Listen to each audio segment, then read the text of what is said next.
nhưng trong lúc tụi nó nó cũngyak hiền nè hay tiệt nè ở đây cho nó cho nên thì pan trả đây đua lô họ yak hiền nè hay tiệt nè ở đây cho nó cho nè pan trả lô là do đây đua lô nè ở đây trả thế đây tụi chúng câu na cũng đây mà cũng đây cũng nhà đây có khó thiệt còn như buông có pan trả còn như sáu không nè ok giờ đi thọ nè thay nó có bỏ nó còn sáu không ăn đó thì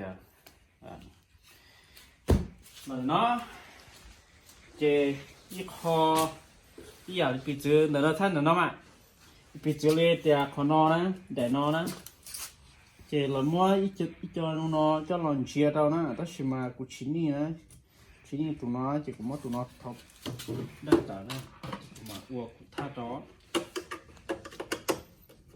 chỉ có mỗi tụi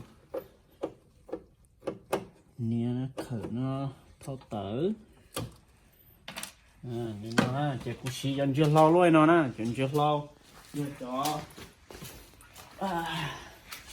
để cho nó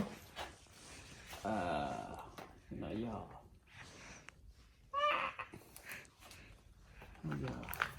nghe nó cái bright finish nó nè cho either half inches nó nè cho nó giờ trời lúc cap mẹ ai sợ lúc mẹ nó là chỉ lúc idea chỉ có muốn chia trong đời có đại frame á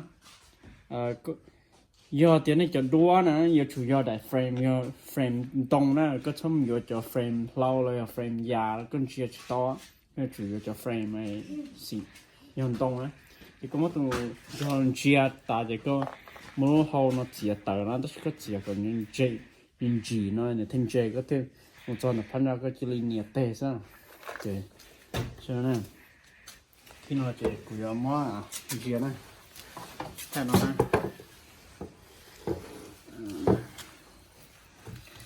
con chia the ocean nó to con chia ocean nó to đó là nhiều con trai trả tờ á cái con chia cho cúc họ nó to thì nhìn khóอย่างnó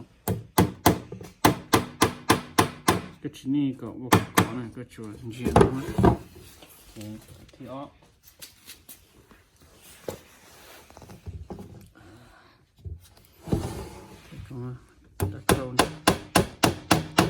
nó sẽ nó chỉ còn đầu tiên cho pan ra cho she-rock regular she-rock nữa comme ça thì có chỉ li mò tụ có một đại nói cho lòng búa chỉ có tín búa anh chỉ là chỉ cái pan ra này chỉ có chia nè có chỉ cho chia nó chia nè có chỉ còn dây nó chia lúc cap nó từ nên thêm dây này có thêm búa thêm cầu pan ra này chỉ có chủ có chia chỉ lúc hậu nó này thiệt tờ nè cái tàu mới đến tàu cho là thái nè chả biết cho không mua tiền nó nè chỉ nên dây nó chỉ sao tụi nó kia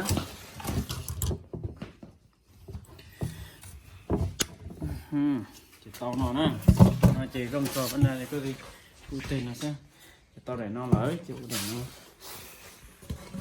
nó chỉ bây giờ chủ tàu với dạng đó nó tiêu cũng chia auto dạng đó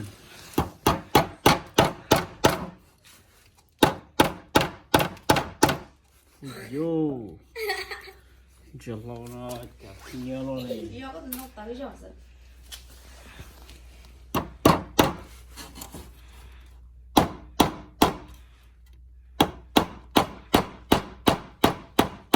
rồi tiền mà dùng món lẩu không đấy mà la lẩu đi nữa có cái chuyện này cháu cuối con ok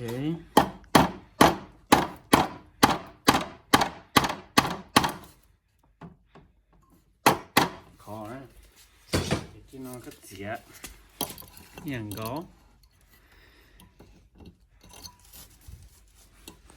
nó chia cái chủ tao chia còn nhìn chỉ nên nó thêm chế nè mà để đó nó là thái thế chỉ theo tuần gạo không mua nữa alright nó với tuần gạo nó đã Mm-hmm. Yeah. Yeah. Is the center from both sides? Thanks. Nó chế cái là tao chùa tiền quần cha khó thế của nó nè. Quần cha. Dạ. Đó. Chỉ có mua thôi. Yeah. Good enough? Yeah. For eye measure? Đó. Chị mới giờ sắp tới hết. I think sắp tới con đâu rồi. Hay là nó? Yeah. Chị đi con. Maybe. Yeah. Like that. Cái nó nhỏ mày rồi họ lúc tăng. Okay, good. Now we need tao chùa xe này nhỏ for even nè.นี่เราจะมุกกับตรงนั้น Good. Good. Now I'm ready.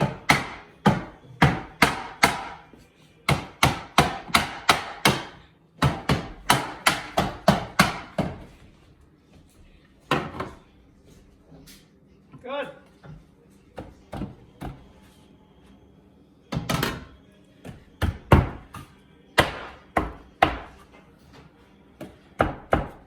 Okay. Cuối tiên gì? Okay. Cái gì ra? Xem rồi. Thay tụi nó mà. Này cái này chỉ không đi ra. Chỉ rong ra nè. Ô, khó quá thế. Okay, vậy go. Thằng nào ôi. Hai thằng ngưu. Let's eat some bacon. Let's eat. Ngon món ăn rồi nè. Let's eat some bacon. Chị khó thì ó rồi nè. Hey, you like, can I borrow this chair? Yes. Oh, Sir. oh, yeah. No, sir. Okay. Yeah, no. Wow, what's this? Nó chỉ cũng muốn đai đâu nữa nè. You like, can you give me that thing? Put the dog down. Give me that. Nó chế chẳng phải lưỡi cho đua cho lò lò của cá nè. Listen to my beatbox and rate it.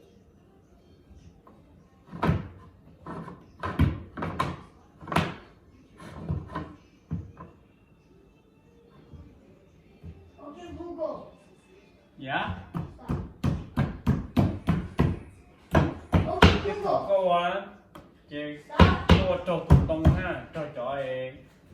Tùng tông này. Nhau nó chị tạo ra chị cứ tô. Một trò cái nó hay. Và tùng tông này. Nên nó chị. Nó phải. Lúa rồi đua để cho nó để cho nó tao nó chị theo để đua chi nó mình nó sẽ nè mình chỉ nên đua